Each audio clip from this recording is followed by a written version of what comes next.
Roma, Palazzo dello Sport, dove nel 60 io ho vinto le Olimpiadi e che ricordo naturalmente come il più bel, direi, traguardo proprio della mia vita.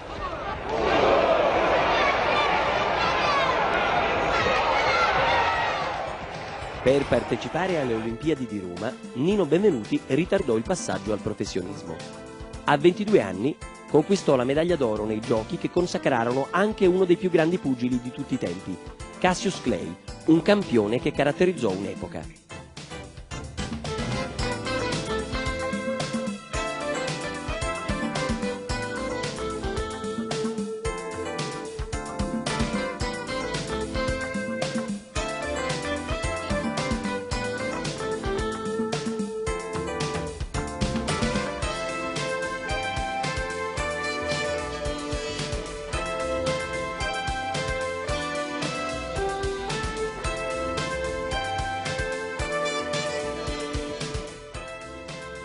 Nino Benvenuti ha vinto per 5 volte consecutive il titolo italiano dilettanti, un primato che nessuno è riuscito a eguagliare.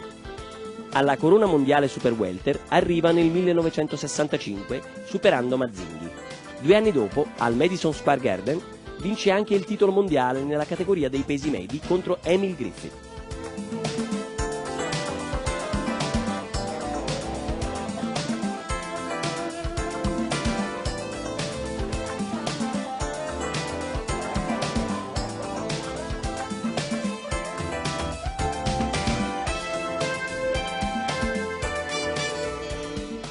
Le sue vittorie sono frutto di una grande classe e di una scrupolosa preparazione. Cura tutto nei minimi dettagli, studiando l'avversario prima di incontrarlo sul ring. Il pugile dilettante dovrebbe fare il pugilato facendo anche altre cose, studiando e magari anche lavorando. Il professionista no, lo deve fare in assoluto, deve alzarsi la mattina, allenarsi, seguire un certo iter per poter essere pronto anche alla sera, per allenarsi ancora e quindi essere preparato in assoluto, solamente fare quello per combattere sul ring.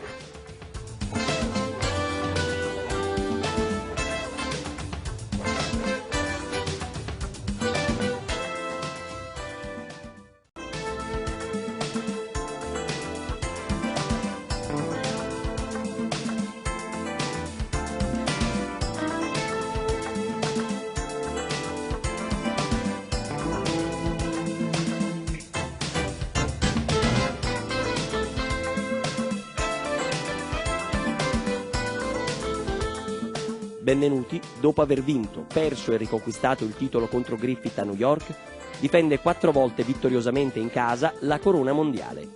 Perfettamente in linea con il peso della sua categoria, 160 libbre, pari a 72 kg e 575 grammi, il pugile d'Isola d'Istria supera Don Fulmer ai punti e Fraser Scott per squalifica.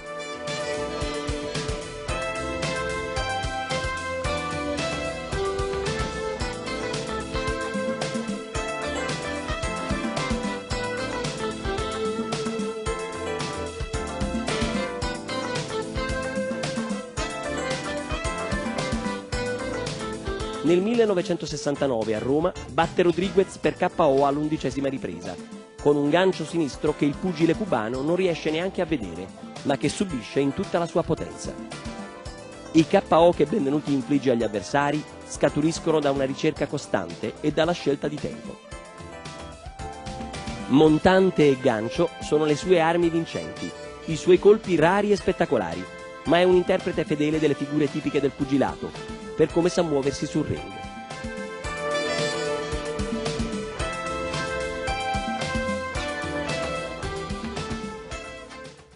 Quando, sul suo cammino trionfale, incontra Monzon nel 1970, Benvenuti sente che qualcosa dentro di lui è cambiato. Sono passati 20 anni dall'inizio della sua attività. Non riesce a preparare adeguatamente il match, ma da campione in carica non può tirarsi indietro. Affronta l'argentino Monzon a Roma e perde il titolo. Ottiene la rivincita a Montecarlo dopo 6 mesi, ma in pochi minuti si conclude la sua prestigiosa carriera. Un asciugamano intriso d'affetto e di premura salva Nino da un'umiliazione, anche se il gesto scatena la rabbia di un pugile generoso che non vuole darsi per vinto.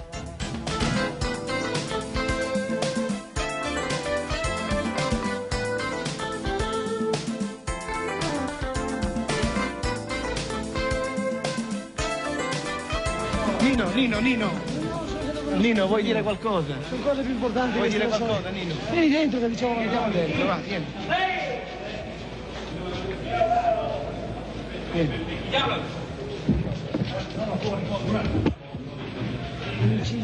L'amore, tu dici, ha giocato un brutto scherzo a... Sicuramente, l'amicizia è troppo profonda, evidentemente lui non vuole vedermi soffrire ed è questo.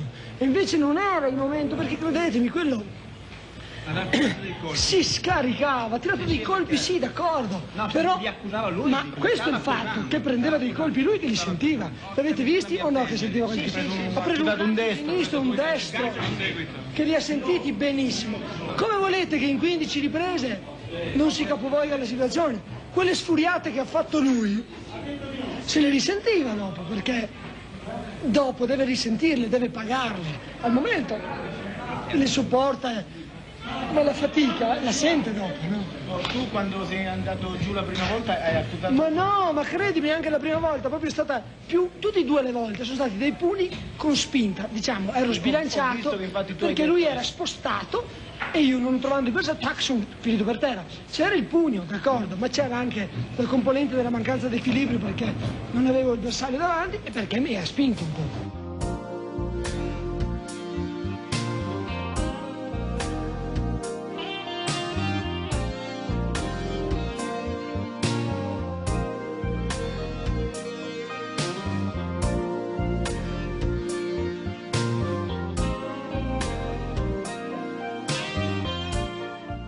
Nino Benvenuti è stato un campione che ha vinto tutto, in un'epoca in cui esisteva una sola organizzazione e una sola corona mondiale.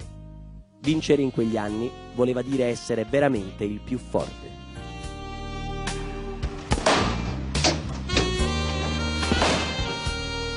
È rimasto su.